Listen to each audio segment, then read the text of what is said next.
if you can see the lesson for today as the deliverance it really is. And so this is, and basically you go back to that first paragraph and you might think, I don't know, is this really the deliverance? But then look at that first paragraph, because it's saying this idea is a quick step forward toward salvation. So this is huge. It is quite huge. And we may not see it as that right now, but it says, if you can, then you would not hesitate to really give as much consistent effort as you can to make it be a part of you. So that this becomes a practice. Again, I'll just keep going on there. It becomes a thought that rules your mind, that you are constantly stepping back and letting him lead the way. Again, that's another one of these workbook lessons that are very similar to this. This holy instant I would give to you. I place the future in the hands of God. All of these, I rest in God, all the same. That these become the thoughts that rule your mind because you're resting in the truth. A habit in your problem-solving repertoire, which is one of my favorite. This is the line that this comes from. I love it. And again, I go back to my Felix the cat, the wonderful, wonderful cat. And I know Bill has an image of that one, where Felix always had, he could pull out anything out of that bag if you're old enough to remember. If you're not, go online, But that great, I just loved it. You can always remember the song, Felix the cat, the wonderful. Whenever he got in a fix, he just reaches into his bag of tricks. Felix the cat, And that was what was so great about his bag of tricks. And again, this little teeny satchel bag, and he would open it up and pull out an airplane or pull out a stepladder or pull, it was just a little teeny bag, and he pulled these huge things out of it. And so that's what I think when I think of this one. Yes, this is a habit in your problem-solving repertoire. That's how big this thought is. It's like pulling an airplane out of your bag.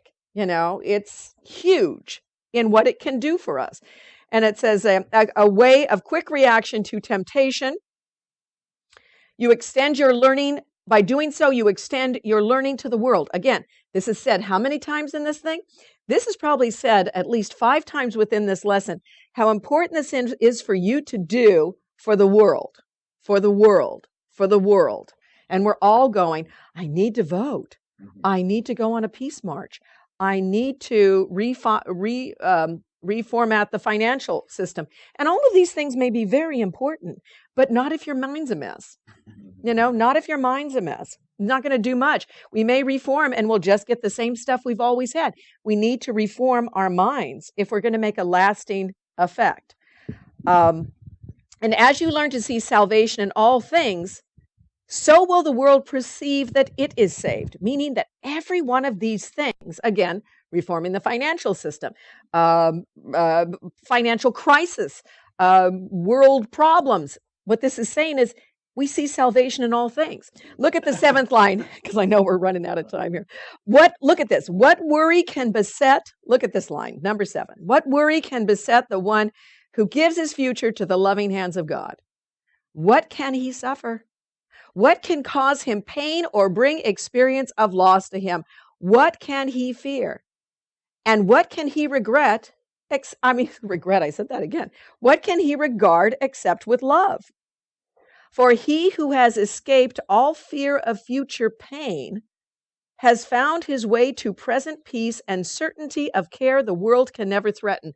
Frank, that's a lot like what you said, the guy the ER guy who finally would say to people when he knew they were dying, yes, you are. And when you faced that, there was a sense of peace that came over them, a sense of peace and acceptance that none of this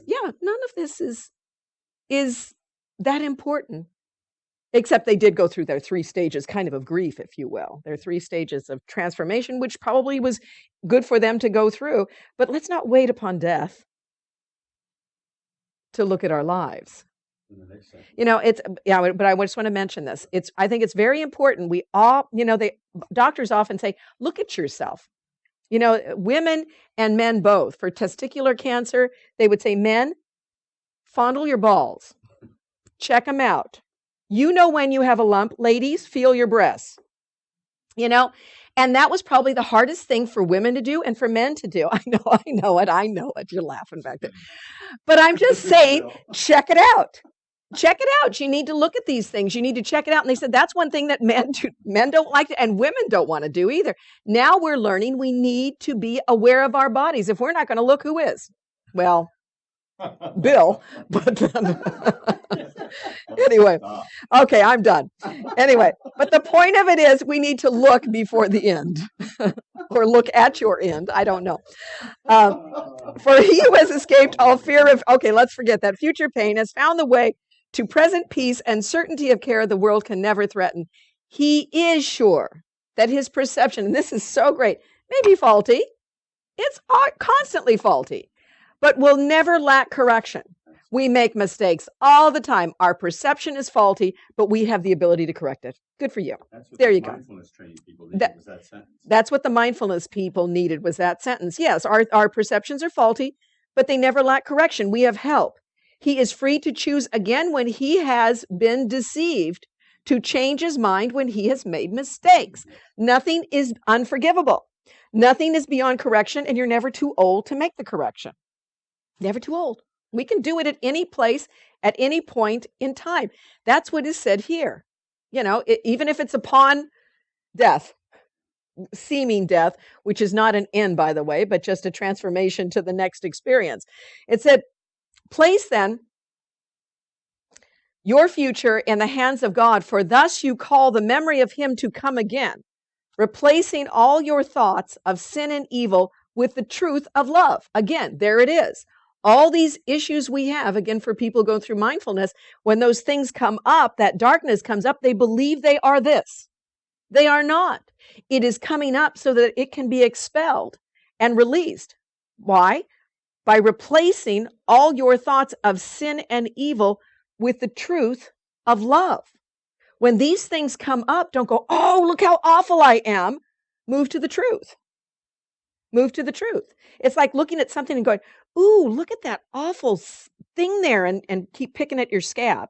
You got a scab there to heal it. And you go, ooh, look how ugly it looks. Look how ugly the scab looks. Have you ever had an ugly looking scab? Yeah. What's the point of an ugly looking scab? Healing. Healing can sometimes look pretty messy, can't it? My head last week. Yes, yeah, things look pretty messy, but you know, it's an amazing thing that's going on underneath that messy looking thing. Is transformation.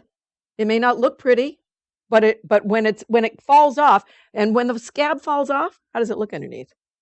Never even knew it was there. And the skin looks beautiful underneath it. Yeah, it looks beautiful underneath it. Anyway, so we make mistakes, but those can be corrected. You know, our perceptions may be faulty in how we view each other and how we view ourselves, but they do not lack correction. Place then the future in the hands of God, for thus you call the memory of him to come again, replacing all your thoughts of sin and evil with the truth. Think you the world could fail to gain thereby? When you do that, and every living creature not respond with healed perception, again, what is this telling you? You do this for the world. Again, reiterating this again. Who entrusts himself to God has also placed, again, the world within the hands, capital hands, God's hands, to which he has himself appealed for comfort and security. So when you do it for you, you do it for the world. There we hear it again. Okay? He lays aside the sick illusions of the world along with his, and he offers peace to both. Wow. Yeah.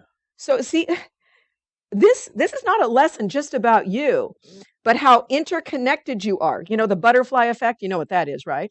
A butterfly flaps its wings here and affects wind currents in other parts of the world. Okay? That's a butterfly effect. So if science can say, you know, that's the butterfly effect, maybe our thoughts, again, can have an effect we can't even see. We know they can because science finds a planet based on effects that we can't see. Okay? Again, now we are saved indeed. For in God's hands we rest untroubled, sure that only good can come to us. And then it goes on to say that if we forget, because we will, we'll be gently reassured. If we accept an unforgiving thought into our minds, it will soon be replaced by love's reflection. How about that? Pretty good. And if we are tempted to attack, we will appeal to him who guards our rest to make the choice for us that leaves temptation far behind. Why is this? We do this for ourselves, but we do this for the world, as it says here, because no longer is the world and everything out there our enemy. Why? Because we have chosen that we be its friend, not it be our friend. Come on, be my friend. No, that we be its friend. That's a powerful shift in our minds. I don't want everybody to like me. I want to be in love with everyone else. And so that's a shift, but that's an important shift.